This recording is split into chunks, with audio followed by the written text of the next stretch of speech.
चलिए, तो देखो लास्ट क्लास में हम लोगों ने इलेक्ट्रोफिलिक एरोमेटिक सब्स्टिट्यूशन रिएक्शंस का बेसिक पढ़ लिया था, मैकेनिज्म देख लिया था, है ना। रिएक्शंस को क्या बोलते हैं? Electrophilic aromatic substitution reactions, ES reaction या ईएसआर रिएक्शंस बोल सकते, ईएसआर बोल सकते हो सीधा इसको। ठीक है, तो पहला है आपके पास, इसमें एग्जांपल्स लेते हैं हम लोग। सबसे फर्स्ट लेते हैं हैलोजिनेशन का। हैलोजिनेशन, हैलोजिनेशन का मतलब है कि देखो आपके पास क्या है, कोई भी बेंजीन या बेंजीन डेरिवेटिव है। अभी तो हम तो शुरू में बेंजीन की रिएक्शंस पढ़ते हैं एक साथ, है ना, फिर बेंजीन डेरिवेटिव्स लेंगे। तो क्या करना है आपको, बस एक इलेक्ट्रोफाइल चाहिए, वो भी हैलोजन वाला। तो इस हैलोजन के ऊपर पॉजिटिव होना चाहिए, इलेक्ट्रोफिलिक होना चाहिए वो, और आपका क्या हो जाएगा, ये इस बेंजीन पे जाके अटैच हो जाएगा। बस हो गया सब्स्टिट्यूशन रिएक्शन। ये तो है सब्स्टिट्यूशन रिएक्शन, बोलो, है ना। मैकेनिज्म आपको आता है किस तरह से होता है? पहले अटैच हो गया एक्स, फिर सिग्मा कॉम्प्लेक्स बनेगा, फिर उसके बाद एच हट जाएगा और एक्स अटैच रह जाएगा, बन गया। सेम मैकेनिज्म है। तो आपको बस केवल तरीके ढूंढने हैं कि आप कैसे इलेक्ट्रोफाइल जनरेट कर सकते हो। देखो मैकेनिज्म सब में सेम ही रहता है ना। मैकेनिज्म पे नहीं जाना, अब आपको बस ये देखना है कि आप कितने डिफरेंट मेथड से आप इलेक्ट्रोफाइल जनरेट कर सकते हो। जैसे एक्स प्लस हमें बनाना है, तो कैसे बना सकते हो आप एक्स प्लस, है ना। इलेक्ट्रोफाइल कैसे बना सकते हो हेलोजेंस को, बस ये मेथड्स आपको देखना है। चलो एक एक करके देखते हैं। जैसे सबसे पहले लेते हैं क्लोरीनेशन को। ठीक है, क्लोरीनेशन का क्या मतलब है कि बेंजीन है, बेंजीन पे आपको क्या अटैच कराना है बताओ, Cl प्लस अटैच कराना है, और क्या बन जाएगा आपका, क्लोरो डेरिवेटिव बन जाएगा। ठीक है, तो ये है। तो Cl प्लस बनाने के मेथड कौन से होते हैं? तो देखो सबसे अच्छा मेथड आप तो जो यूज कर सकते हो, जनरली हम जो यूज करते हैं वो करते हैं Cl2 in presence of AlCl3, है ना। AlCl3 कैसा है आपके पास, ये लोइस एसिड की तरह काम करेगा, Cl2 बेस की तरह काम करेगा। तो ये आपका क्या जनरेट करता है, ये आपका जनरेट करता है आपका Cl प्लस। इससे क्या बन जाएगा, Cl प्लस का फॉर्मेशन होगा, और Cl प्लस जाके अटैच हो जाएगा और आपका फाइनल प्रोडक्ट आपका बन जाएगा। साथ में HCl भी बनता है। ठीक है ना। अच्छा यील्ड होता है, 90% के लगभग का यील्ड है ना। मैकेनिज्म की बात करेंगे तो देखो एक बार देख लेते हैं मैकेनिज्म। जैसे Cl2 है, रिएक्शन आपने किससे कराया, AlCl3 के साथ कराया। क्लोरीन यहाँ पे बेस की तरह काम करता है, AlCl3 दो इस एसिड है, यहाँ पे बॉन्ड फॉर्म करेगा, तो क्या बन जाएगा, तो Cl, ये वाला Cl जो है वो AlCl3 के साथ जाके अटैच हो जाएगा, है ना। और साथ में क्या होगा, जब अटैच होगा तो होगा क्या, यहाँ से बॉन्ड फॉर्म करेगा और यहाँ से बॉन्ड ब्रेक करने की कोशिश करेगा। तो यहाँ पे डेल्टा पॉजिटिव डेवलप होगा, यहाँ पे डेल्टा नेगेटिव डेवलप होगा, और फाइनली क्या होगा, क्लोरीन हट जाएगा प्लस के फॉर्म में, और ये क्या बन जाएगा, AlCl4 माइनस। इस तरह से मैकेनिज्म होता है। तो बन गया आपका Cl प्लस।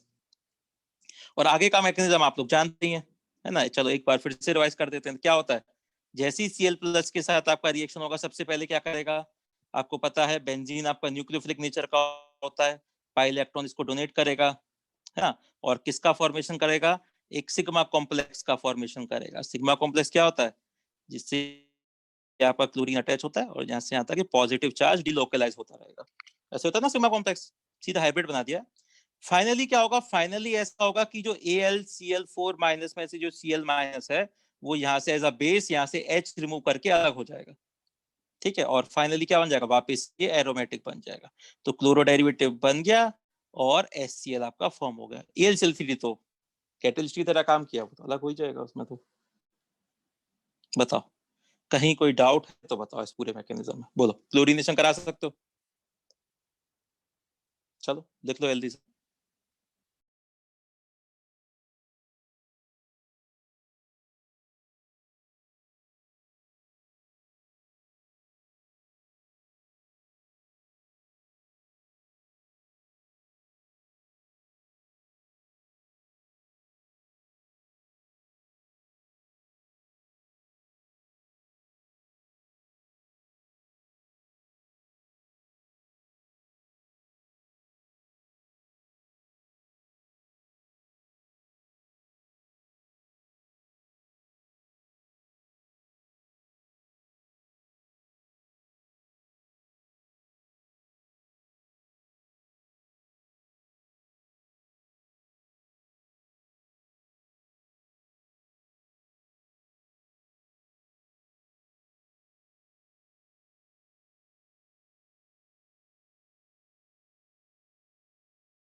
हो गया कंप्लीट?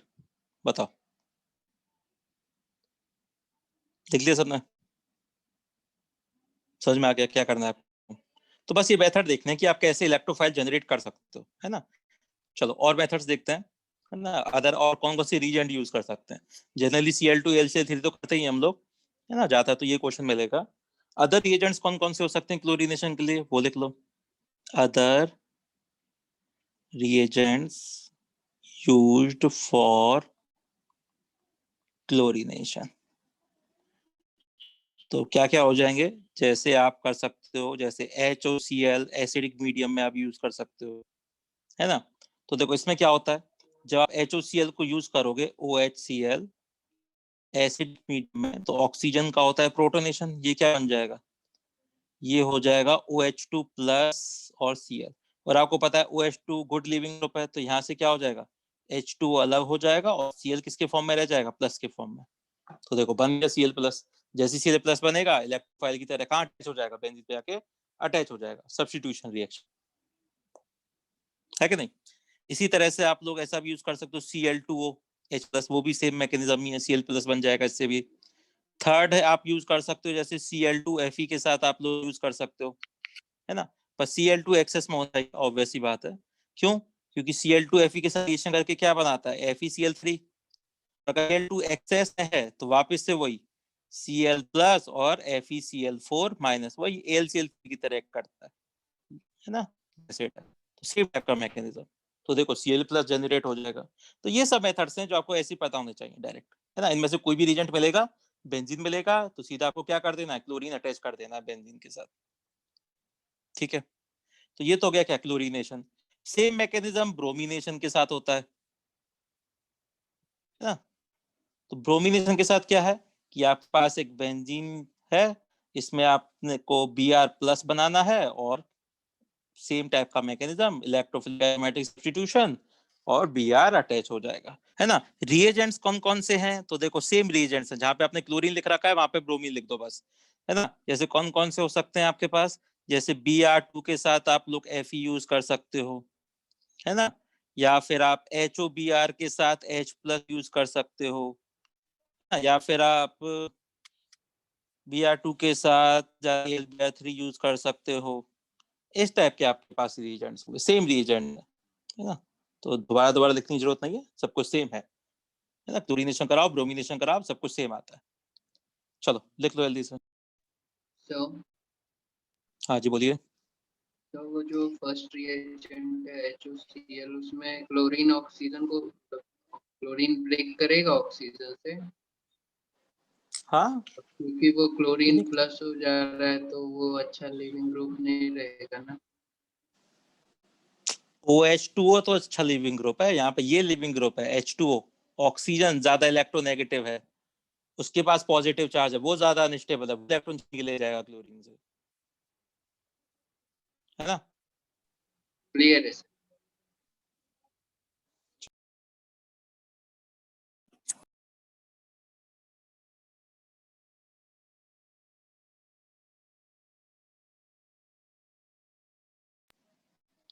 हो गया कंप्लीट?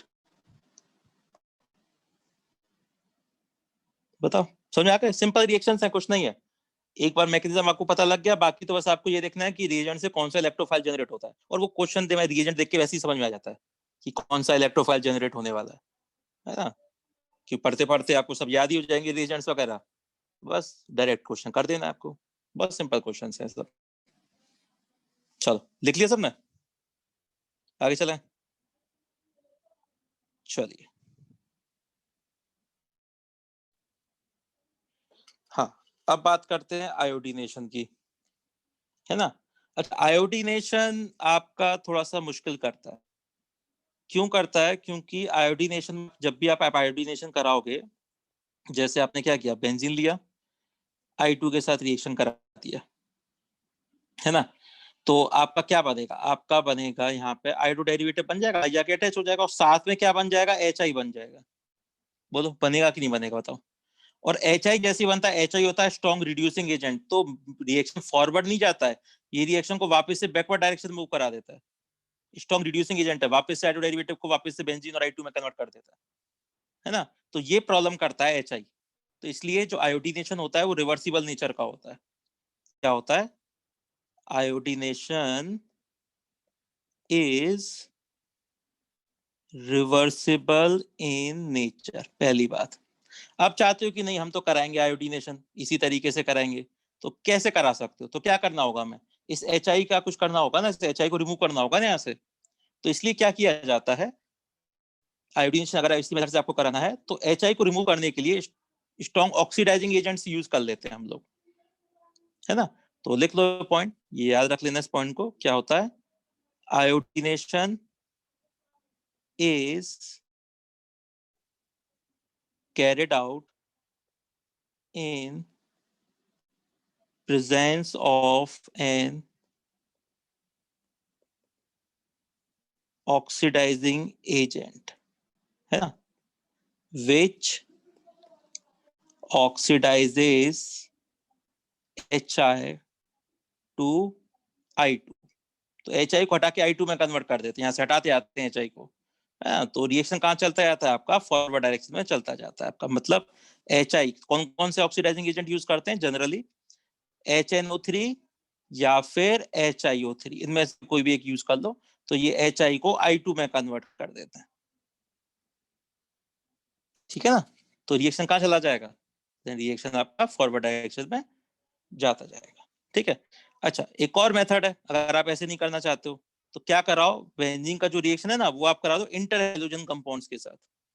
इनको इंटर हैलोजन कंपाउंड्स बोलते हैं। इंटर हैलोजन मतलब जिसमें डिफरेंट डिफरेंट हैलोजन अटैच होते हैं, जैसे ICL हो गया, IBr है, BrCl है, ये इंटर हैलोजन कंपाउंड्स कहलाते हैं ये, ठीक है। तो इसके साथ रिएक्शन करा दो। तो इसका ऐसा रिएक्शन कराओगे जैसे मैंने करा दिया AlCl3 के साथ, तो बताओ क्या बनेगा प्रोडक्ट? तो I प्लस बनेगा, तो प्लस बनेगा तो I तो अटैच हो जाएगा, साथ में क्या बनेगा? HCl बनेगा। अब HCl थोड़ी ना स्ट्रॉन्ग रिड्यूसिंग एजेंट है, तो कोई दिक्कत नहीं है, तो आयोडो डेरिवेटिव बन सकता है, बिल्कुल सही है, बना सकते हो आप लोग, ठीक है ना। समझ में आ गई बात? तो इस तरह से आप कर सकते हो रिएक्शन को। अच्छा, फ्लोरिनेशन थोड़ा सा प्रॉब्लमेटिक है, क्योंकि आपको पता है एक तो आप नॉर्मल तरीके से F प्लस नहीं बना सकते हो,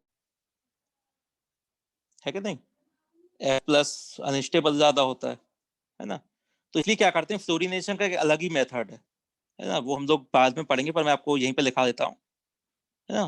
फ्लोरिनेशन एक स्पेशल मेथड से कराया जाता है, और वही उसका बेस्ट मेथड होता है फ्लोरिनेशन कराने का। क्या करते हैं कि आप डाई एजोनियम सॉल्ट लेते हैं, इसको बोलते हैं N2+Cl-। देखेंगे इसको मेथड ऑफ फॉर्मेशन लास्ट में, है ना। इसका रिएक्शन कराते हैं HBF4 के साथ, फ्लोरोबोरिक एसिड होता है। तो क्या करता है, ये ऐसा एक सॉल्ट फॉर्म कर लेता है N2+BF4-। इसको जब आप हीट करते हो तो यहाँ पे क्या बन जाता है, इधर N2 अलग हो जाता है, फ्लोरो डेरिवेटिव का फॉर्म हो जाता है। तो ये सबसे बेस्ट मेथड है फ्लोरिनेशन करने के लिए, है ना। तो ये एज इट इज याद रखना, बाद में भी आएगा, डाइजोनियम की रिएक्शंस में भी आएगा ये फिर से, है ना। पर यही मेथड होता है यूज करते हैं। चलो लिख लो जल्दी से यहाँ तक।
हो गया कंप्लीट? बताओ, लिख लिया सबने? Yes sir. चलिए इसको हटाते हैं। तो ये तो हो गया हेलोजिनेशन रिएक्शन। नेक्स्ट रिएक्शन है आपके लिए नाइट्रेशन। नेक्स्ट कौन सा है? नाइट्रेशन। नाइट्रेशन का क्या मतलब है बताओ, बोलो। बेंजीन पे आपको क्या अटैच करना है? नाइट्रोजन नहीं, nitro group, nitro group, NO2 group, NO2 group, इसको बोलते हैं नाइट्रेशन। तो इसके लिए आपको क्या चाहिए? आपको इलेक्ट्रोफाइल कौन सा चाहिए? NO2 प्लस टाइप का इलेक्ट्रोफाइल चाहिए कि नहीं चाहिए बताओ, है ना? NO2 प्लस मिलना चाहिए ना आपको इलेक्ट्रोफाइल के लिए। तो इसकी NO2 कब मिलता है? इसका रिएक्शन कराते हैं, है ना? नाइट्रेशन मिक्सचर होता है, स्टैंडर्ड वही है ना? हर जगह आपको वही मिलेगा, आपको लिखा होगा क्वेश्चन में। क्या होता है? HNO3 प्लस H2SO4, इसका कॉम्बिनेशन होता है। HNO3 प्लस H2SO4 कंबाइन करके नाइट्रेशन कराया जाता है। Concentrated HNO3 plus concentrated H2SO4, इसको बोलते हैं नाइट्रेशन मिक्सचर, है ना? हीट करते हैं थोड़ा सा 55 डिग्री टेम्परेचर तक, 50 to 55, है ना? तो नाइट्रेशन मिक्सचर बोला जाता है इसे, HNO3 प्लस H2SO4। अच्छा, इसका मैकेनिज्म मैं आपको थोड़ा सा जल्दी से बता देता हूँ कि कैसे होता है ना? तो आपके पास क्या है? HNO3 प्लस H2SO4, क्या बोलते हैं इसको? नाइट्रेशन मिक्सचर बोलते हैं। ठीक है, कैसे होता है? तो देखो, HNO3 और H2SO4 में से ज्यादा एसिडिक H2SO4 होता है। तो जब इन दोनों को मिक्स करते हो तो H2SO4 एसिड की तरह एक्ट करता है और HNO3 बेस की तरह एक्ट करता है। ठीक है, तो क्या करेगा? H2SO4 H+ डोनेट करेगा और HNO3 H+ को एक्सेप्ट कर लेगा। तो कहां पे एक्सेप्ट करेगा? ये जो HNO3 का ऑक्सीजन है, यहाँ पे ये प्रोटोनेशन कर लेता है अपना NO2, और H क्या बन जाएगा? HSO4 माइनस, है ना? तो H2SO4 का एक H कहां चला जाएगा? इधर चला जाएगा, ये प्रोटोनेशन कर लेगा इसमें से। समझ में आ गया? H2SO4 ज्यादा एसिडिक है तो एसिड की तरह बिहेव करेगा, HNO3 क्या करेगा? फिर बेस की तरह बिहेव करेगा, प्रोटोनेशन कर लेगा। और आपको पता है यहाँ पे देखो क्या बन गया? ऑक्सीजन गुड लिविंग ग्रुप बन गया, OH2+। तो यहाँ से H2 रिमूव हो जाएगा और क्या बन जाएगा? यहाँ पे NO2+ बन जाएगा, बन गया इलेक्ट्रोफाइल। और आगे का मैकेनिज्म आप लोग जानते ही हैं, वही पूरी कहानी कि बेंजीन है, इस पर रिएक्शन कराओगे NO2+ इलेक्ट्रोफाइल का, तो सबसे पहले क्या बनेगा? सिग्मा कॉम्प्लेक्स का फॉर्मेशन होगा, है ना? NO2 अटैच हो जाएगा जाके। इसके बाद क्या होगा? ये जो बेस है कौन सा? HSO4 माइनस दे रखा है, HSO4 minus as a base, वो क्या करेगा? वो यहाँ से इस H को रिमूव कर लेगा और वापस से आपका एरोमेटिक बन जाएगा और NO2 ग्रुप अटैच हो गया। तो ये ओवरऑल मैकेनिज्म होता है। बताओ, बात समझ में आया नहीं आया? बोलो, कर सकते हो नाइट्रेशन? तो बस आपको इलेक्ट्रोफाइल जनरेशन का मेथड पता होना चाहिए कि HNO3 और H2SO4 से क्या जनरेट होता है? NO2+ जनरेट होता है। तो बस हो जाएगा रिएक्शन, है ना? अच्छा, अदर रिएजेंट्स कौन कौन से हैं? ज्यादा काम नहीं आते हैं, फिर भी लिख लो, है ना? अदर रिएजेंट्स कौन कौन से हो सकते हैं? जैसे देखो, HNO3 के साथ आप HClO4 भी यूज कर सकते हो, वही काम है। जैसे H2SO4 स्ट्रॉन्ग एसिड होता है, वैसे HClO4 भी होता है, तो सेम तरह का मैकेनिज्म होगा। या कहीं कहीं ना डाइल्यूट HNO3 वगैरह भी यूज कर लेते हैं, केवल HNO3 से भी हो जाता है। थोड़ा स्लो होता है पर हाँ, नाइट्रेशन हो जाता है HNO3 से भी। सर दूसरा है आप, हाँ बोलो। सर वो लास्ट में आपने वो NO2 ऐड ही नहीं किया उसमें। किसमें? वो रिएक्शन के एंड में। कहाँ ऐड नहीं किया मैंने NO2? किसकी बात कर रहे हो? सब हो तो रहा है, समझ गया सर। हाँ है ना? हाँ ठीक है। हाँ, मैं क्या कह रहा था, हाँ, या फिर आप ऐसा कोई भी ऐसा सॉल्ट ले सकते हो जिसमें NO2+ हो, है ना? जैसे नाइट्रोफ्लोरिक एसिड वाला सॉल्ट ले लिया, या फिर आप ले सकते हो जैसे NO2CH3CO-, ये वाला सॉल्ट आपने यूज कर लिया, है ना? या फिर आप N2O5 भी यूज कर सकते हो, सॉलिड N2O5, क्योंकि आपको पता है सॉलिड N2O5 क्या होता है? NO2+ और NO3- का मिक्सचर होता है, ये तो होता है ना? ये तो कैटायन एनायन होते हैं इसमें, तो N2O5 भी यूज कर सकते हो। तो ऐसा कोई भी स्पीसीज जिसमें भी NO2+ होता है वो आप यूज कर सकते हो, नाइट्रेशन करा सकते हो। कॉमनली आपको ये याद रखना है HNO3 H2SO4, क्योंकि क्वेश्चन में आपको यही मिलने वाला है। ठीक है,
हो गया कंप्लीट।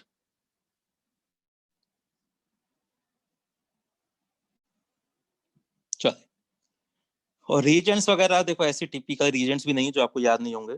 सिंपल सिंपल सी तो रीजेंट्स है ना, एक दो बार पढ़ोगे तो अपने आप याद हो जाएंगे, नहीं तो क्वेश्चन करते करते वैसे ही याद हो जाते हैं, तो अलग से याद करने की जरूरत भी नहीं पड़ती है ना। और कॉमन टाइप के रीजेंट्स वगैरह जनरली आते हैं, ऐसा नहीं कि कुछ भी दे दिया जाएगा आपको, ऐसा नहीं है। चलिए ठीक है, नाइट्रेशन हो गया आपका। नेक्स्ट आता है सल्फोनेशन।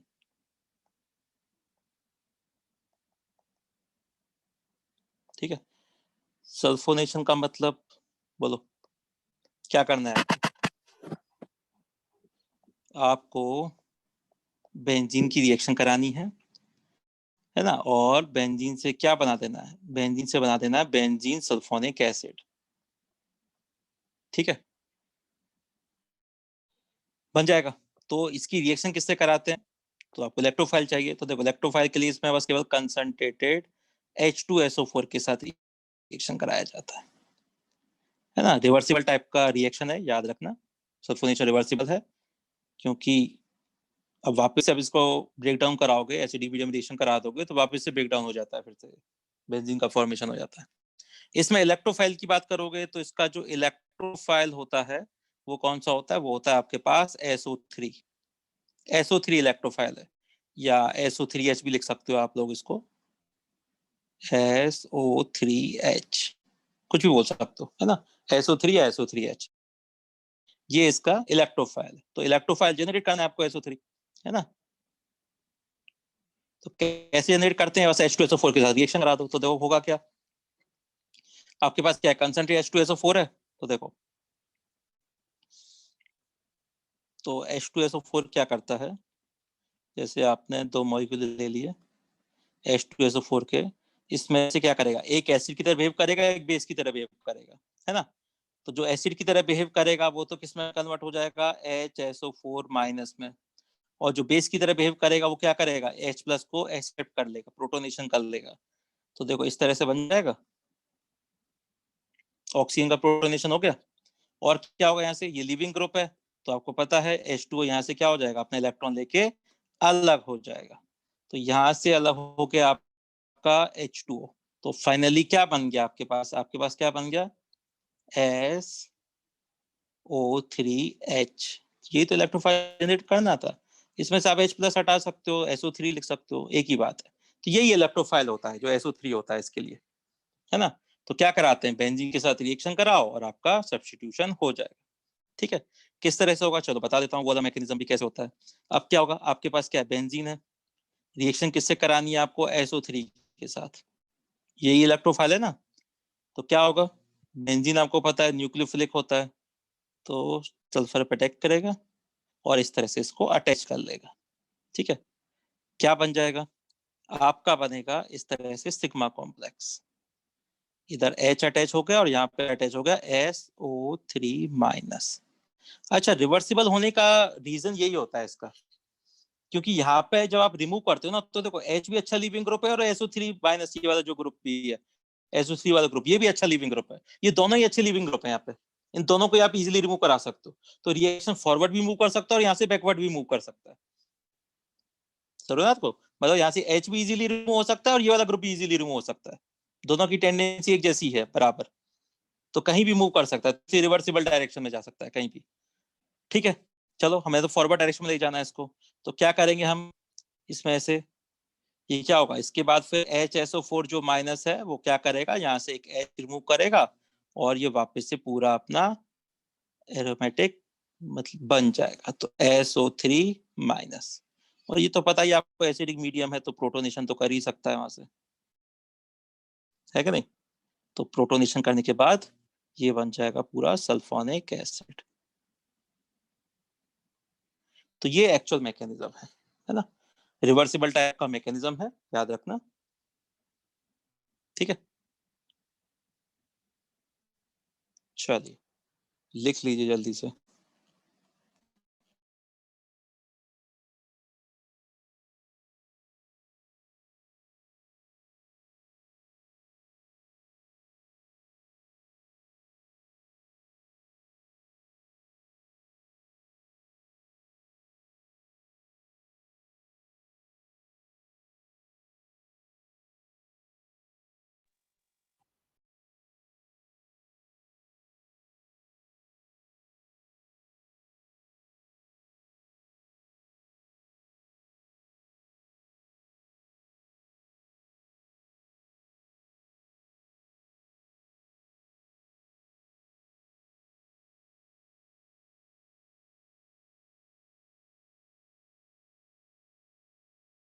क्या डाउट है समर्थ को, लैक्टोबाइल फॉर्मेशन। अरे दो मॉलिक्यूल H2SO4 के, एक एसिड की तरह बिहेव करता है, एक बेस की तरह करता है। एक H रिमूव करेगा, दूसरा प्रोटोनेट कर लेगा, है ना। तो बस H2 रिमूव होगा और SO3 बन जाएगा, सामने सीधा सीधा लिखा हुआ है कि नहीं।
हो गया, देखिए सब ना, बताओ कहीं कोई डाउट है तो बोलो किसी को। याद रहेगा सल्फोनेशन रिवर्सिबल है ना, बेंजीन का रिएक्शन आओ कंसंट्रेट H2SO4 के साथ सल्फोनिक एसिड जाके अटैच हो जाता है। ठीक है, ये पॉइंट्स आपको याद है। अच्छा देखो, अब इम्पोर्टेंट पॉइंट क्या है, रिवर्सिबिलिटी नेचर आ गया तो इससे कुछ कुछ क्वेश्चन और बन जाते हैं आपके, है ना। किस तरह बनते हैं वो देखते हैं, चलो हटाएं इसको।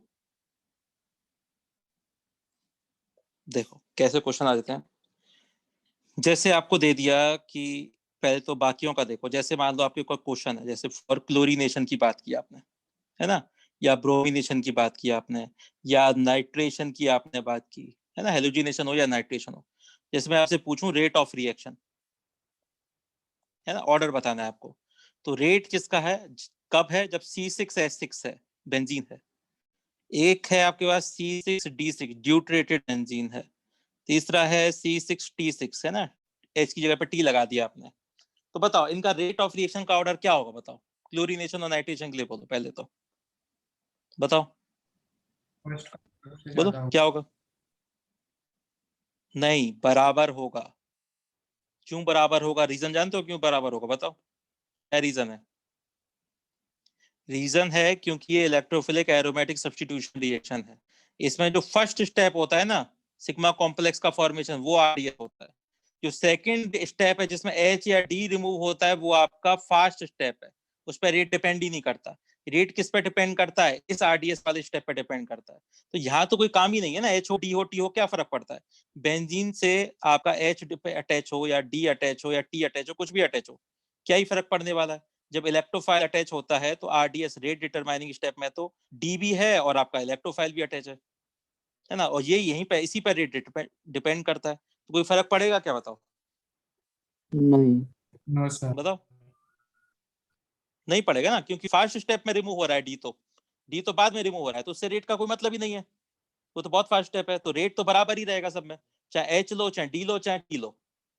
समझ में आई बात है ना।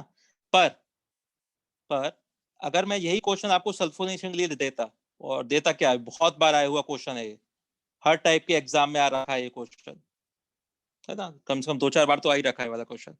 किसके लिए, सल्फोनेशन के लिए, फॉर सल्फोनेशन। बताओ सल्फोनेशन के लिए रेट ऑफ रिएक्शन का ऑर्डर क्या होगा, बताओ मतलब बोलो। अगर मैं आपसे कहूं कि रेट आपको पता करना है C6H6 C6D6 और C6T6 के बीच में, तो बताओ क्या रेट का रिएक्शन का ऑर्डर होगा, बोलो बता सकते हो। तो इसमें बराबर नहीं होता है सल्फोनेशन में। सल्फोनेशन में आपका C6H6 का रेट ज्यादा होता है, डी का कम होता है, और टी का और भी कम होता है रेट। सबसे ज्यादा रेट एच के केस में होता है। तो ये तो आप बता सकते हो कि क्यों होता है एच के केस में रेट, पता है आपको। बॉन्ड एनर्जी जानते हैं आप लोग, पता है आपको कि CH बॉन्ड एनर्जी कम होता है CD बॉन्ड एनर्जी से, और CD कम होता है CT बॉन्ड एनर्जी से। तो CH में कम बॉन्ड एनर्जी है तो जल्दी से ब्रेक कर जाएगा, है ना। अब कहोगे कि यहाँ पे चेंज क्यों हो गया, इसमें भी तो रिएक्शन वही था, इलेक्ट्रोफिलिक एटोमेटिक सब्स्टिट्यूशन वाला, पर यहाँ पे ऐसा क्यों हुआ। क्योंकि देखो होता क्या है इसमें, देखो कि इसका जब आप बनाओगे ना पोटेंशियल एनर्जी कर्व, सल्फोनेशन के लिए बात कर रहा हूँ केवल मैं, तो इसमें जो ये वाला आरडीएस वाला स्टेप होता है फर्स्ट स्टेप, और जो सेकंड स्टेप का जो एनर्जी होता है वो लगभग सेम सा ही होता है।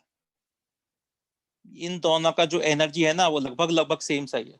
एच के केस में थोड़ा सा कम होता है, तो एच के केस में इतना ज्यादा रिवर्सिबिलिटी नहीं होता है। ऐसे ऐसे मान लो लगभग बराबर सा ही है, इसलिए रिवर्सिबल है। मैंने कहा था कि दोनों साइड कहीं भी जा सकता है, रिएक्शन इधर भी मूव कर सकता है और रिएक्शन बैकवर्ड डायरेक्शन में भी मूव कर सकता है।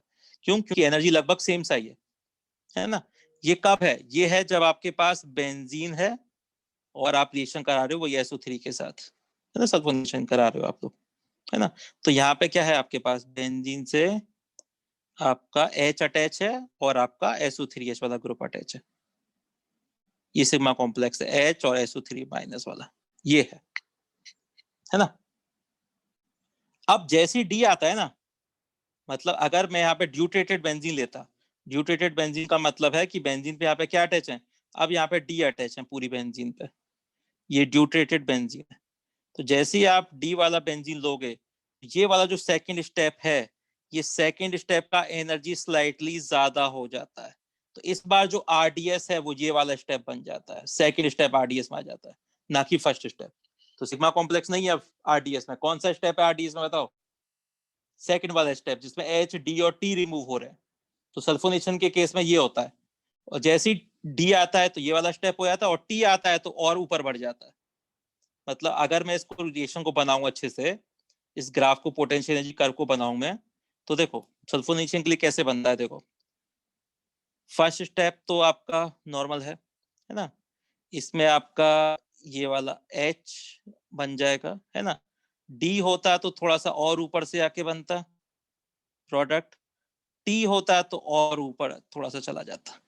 तो H D और T के लिए आपके अलग अलग होते हैं, समझ आ गया ना। तो ये किसके लिए, ये है आपका जब आप T यूज कर रहे हो, है ना, ये है जब आप D यूज कर रहे हो, और ये है जब आप H यूज कर रहे हो। तो देख सकते डी और टी के केस में आरडीएस स्टेप ही चेंज हो गया है आपका। आरडीएस स्टेप कौन सा बन गया है इस बार? रिमूवल ऑफ ये एच और डी, टी बन गया है आपका। समझ में आई? बोलो, कहीं कोई डाउट है तो बताओ।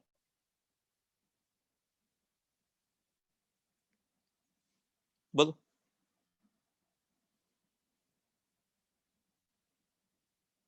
कर सकते हो, याद रहेगा, है ना? तो कम से कम ये याद रखना कि सल्फोनेशन के लिए रेट क्या होता है आपका, C6H6 के लिए सबसे ज्यादा होता है, डी वाले का कम होता है, इस तरह से, है ना?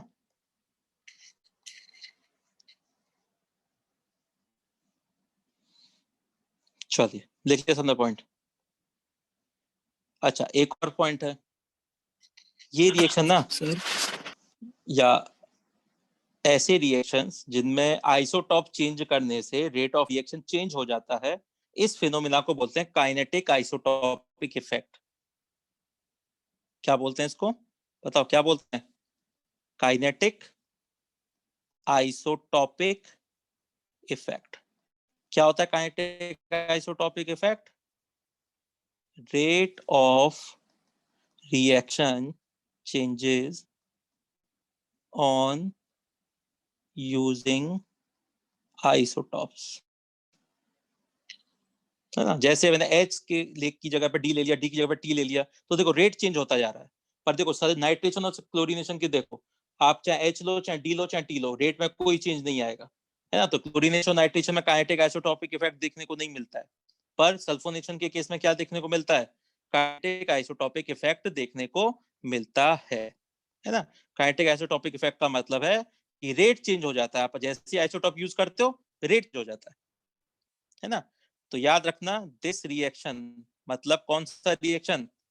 सल्फोनेशन। हम सल्फोनेशन की बात कर रहे हैं। Sulphonation shows kinetic isotopic effect. ठीक है, और ये आपको डायरेक्ट याद रखनी है सारी पॉइंट्स। चलो देख लो जल्दी से। सर हाँ जी बोलिए। सर यहाँ पे वो सेकंड स्टेप का आइडियाज कैसे हुए एक बार वो? ऐसे हो गया नहीं, क्योंकि H के साथ ही मैंने आपको बताया था कि H और आपका SO3 का दोनों का टेंडेंसी एक जैसा होता है रिमूव होने का, कोई भी रिमूव हो सकता है ना? तो D का बॉन्ड एनर्जी और भी ज्यादा है, तो वो थोड़ा और मुश्किल से रिमूव होगा, है तो उसके लिए आपको और एनर्जी देनी पड़ेगी। T और मुश्किल से रिमूव होगा तो उसको और एनर्जी देनी पड़ेगी। तो जितनी ज्यादा एनर्जी देनी पड़ेगी उतना ही तो ग्राफ ऊपर की तरफ चलता जाएगा। तो देखो, जब एनर्जी ज्यादा हो गया ऐसे स्टेप का, तो ये तो आरडीएस बन गया। आरडीएस क्या होता है? ऐसा कोई भी स्टेप जिसका एनर्जी सबसे ज्यादा होता है ना, ट्रांजिशन स्टेट का। तो इसका थोड़ा सा स्लाइटली ज्यादा हो गया, तो अब ये वाला आरडीएस स्टेप बन गया, और क्या है। ठीक है ना, ये मतलब है। मतलब यहाँ पे जो आरडीएस वाला स्टेप है ना, ये आरडीएस वाला स्टेप है, इसमें आरडीएस ये बन जाता है। ठीक है, चलिए लिख लीजिए जल्दी।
हो गया कंप्लीट?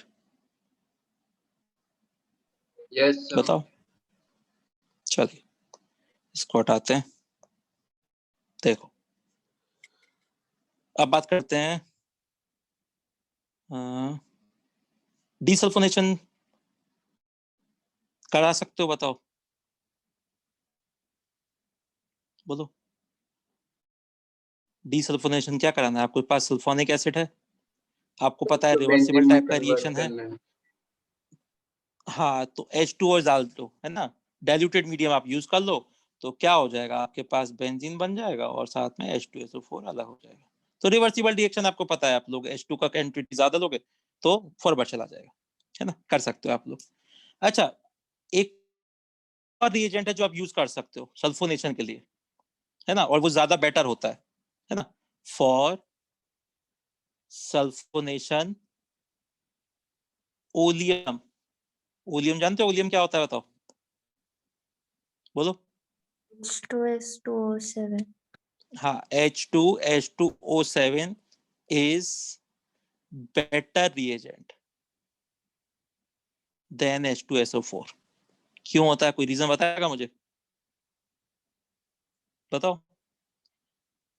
क्योंकि देखो प्रॉब्लम क्या है, देखो प्रॉब्लम ये है कि जब आप बेंजीन का रिएक्शन कंसंट्रेटेड H2SO4 के साथ कराते हो ना, तो आपको सल्फोनिक एसिड तो मिल जाता है, साथ में आपको H2O भी मिल जाता है। अब H2O क्या करता है, वापस से एसिडिक मीडियम तो है ही है, वापस से रिएक्शन को कहाँ कर देता है, बैकवर्ड डायरेक्शन में डाल देता है कि नहीं।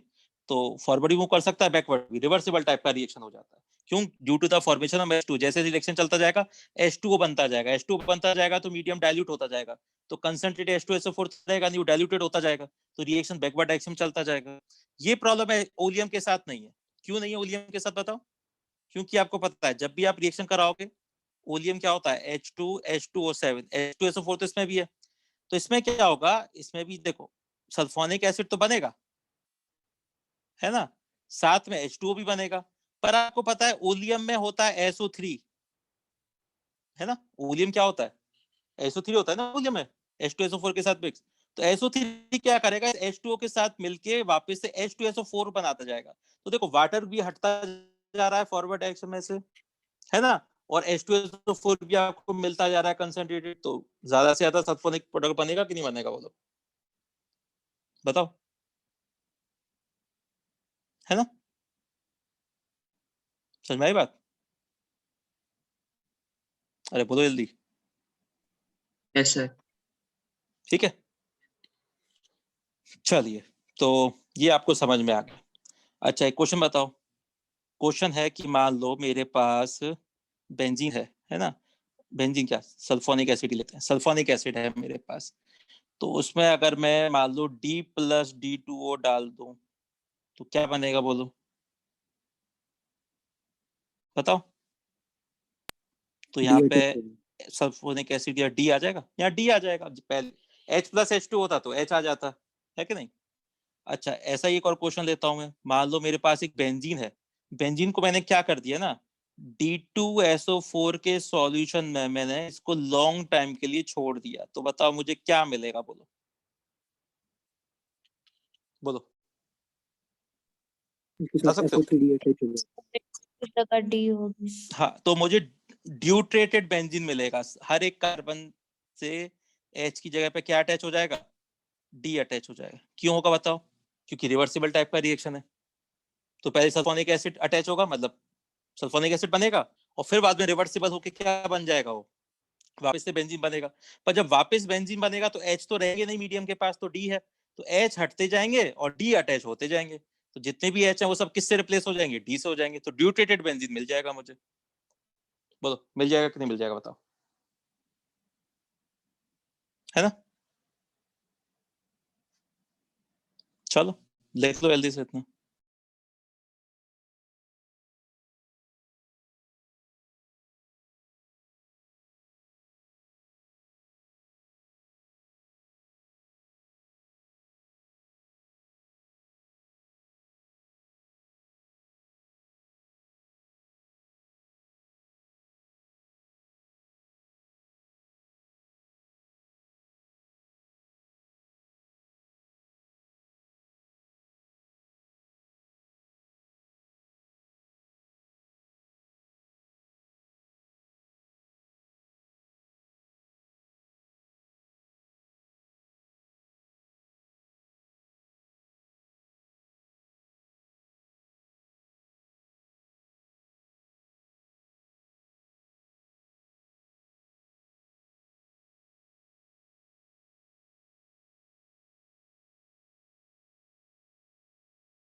हो गया कंप्लीट? Yes sir. चलिए ठीक है। तो देखो सल्फोनेशन डीसल्फोनेशन रिएक्शन का बहुत ज्यादा यूज है एरोमेटिक कंपाउंड्स में, क्योंकि रिवर्सिबल टाइप की रिएक्शन है ना, तो कन्वर्जन में बहुत यूज आते हैं ये, है ना। जब आपको एक कंपाउंड से दूसरे कंपाउंड में कन्वर्ट करना होता है तो सल्फोनेशन डीसल्फोनेशन काफी यूज करते हैं हम लोग, क्योंकि आपको कोई मान लो कोई पर्टिकुलर साइट को ब्लॉक करना है तो सल्फोनेशन यूज कर सकते हो आप, है ना। तो क्या हो जाएगा, कोई भी एक साइट ब्लॉक हो जाएगी सल्फोनेशन से, ठीक है, और वापस से आप क्या कर सकते हो, डीसल्फोनेशन से उसको हटा भी सकते हो, ठीक है। चलो वो सब कन्वर्जन टाइम में काम आएगा, अभी नहीं, अभी तो आप लोग सिंपल बेंजीन की रिएक्शंस पढ़ रहे हो, तो सिंपल रिएक्शन देखते हैं, है ना। नेक्स्ट टॉपिक आपके पास है फ्रीडल क्राफ्ट रिएक्शन का। नेक्स्ट रिएक्शन आती है फ्रीडल क्राफ्ट रिएक्शन, है ना। अच्छा देखो, दो टाइप की होती है फ्रीडल क्राफ्ट रिएक्शन, है ना। कौन कौन सी?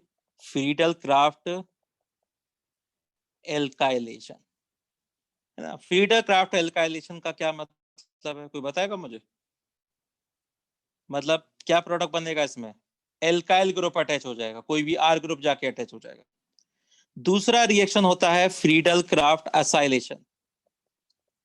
असाइलेशन का मतलब है कि इसमें जो इलेक्ट्रोफाइल होगा वो होगा असाइल ग्रुप, असाइल ग्रुप इसको बोलते हैं RCO+ वाले ग्रुप को, ये इलेक्ट्रोफाइल होगा इसमें असाइलेशन में। जबकि एल्काइलेशन में कौन सा इलेक्ट्रोफाइल होगा, R+। तो बेंजीन से आप रिएक्शन कराओगे, है ना, तो क्या बन जाएगा, इसको एल्काइलेटेड बेंजीन बन जाएगा, R ग्रुप जाके अटैच हो जाएगा इस पे। समझ में आई बात? तो क्या होगा, एल्काइल ग्रुप रिएक्शन कराओगे बेंजीन से, एल्काइल बन जाएगा। और इसी तरह से आपने रिएक्शन कराया बेंजीन के साथ असाइल ग्रुप का, तो क्या बन जाएगा, असाइलेटेड बेंजीन बन जाएगा, मतलब COR वाला ग्रुप अटैच हो जाएगा। तो ये दो टाइप की रिएक्शन होती हैं फ्रीडल क्राफ्ट रिएक्शंस, पहला एल्काइलेशन और दूसरा असाइलेशन, ठीक है। समझ में आ गया एल्काइलेशन असाइलेशन क्या है? चलो इनको एक एक करके डिटेल में पढ़ना है आपको, है ना, बहुत इंपॉर्टेंट रिएक्शंस हैं, ठीक है ना। क्वेश्चंस मिलने के पूरे पूरे चांसेस होते हैं इनसे। तो सबसे पहला हम लोग स्टार्ट करेंगे आपका फ्रीडल क्राफ्ट एल्काइलेशन से। फ्रीडल क्राफ्ट एल्काइलेशन, और फ्रीडल क्राफ्ट एल्काइलेशन बहुत सिंपल टाइप का रिएक्शन है। आपको पता है क्या करना है, आपको बेंजीन से एल्काइलेशन कराना है, तो आपको इलेक्ट्रोफाइल कौन सा चाहिए, R+ चाहिए। तो कैसे बनता है, तो देखो फ्रीडल क्राफ्ट रिएक्शन में क्या होता है, RCl यूज करते हैं इन प्रेजेंस ऑफ AlCl3। देखो बस हो गया।